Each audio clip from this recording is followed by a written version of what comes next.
Yeah, I mean, I think the big problem is we often want to treat the Bible as a source of life hacks or a kind of, it's kind of, something like, I need 12 biblical tax shelters. What have you got for me? Or can you give me 5 ways to be a more godly pet owner?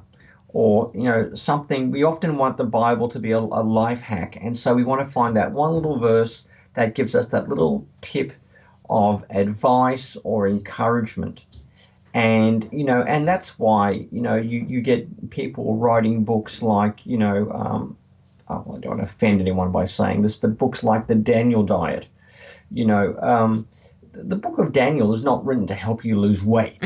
Um, but one of the most successful books several years ago was Rick Warren's The Daniel Diet, which for me is endemic of how many people read the Bible or use the Bible, might be better. It's a resource with some good life tips. Mm. And if you're using the Bible that way, the same way you might use a popular psychological magazine or the latest book by Dr. Phil or somewhere between Chopra and Oprah, you're going to have all sorts of problems coming out.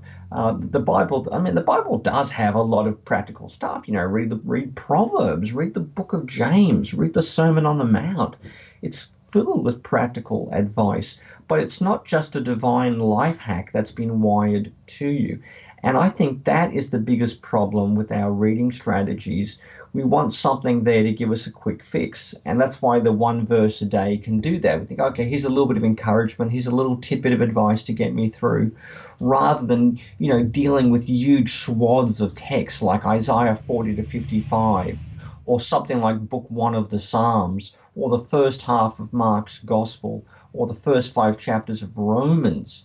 We shouldn't be offering people the equivalent of, a French fry a day. We should be offering them a venerable biblical banquet of like 4 or 5 courses, where there is far more enjoyment and far more nutrition, if you ask me.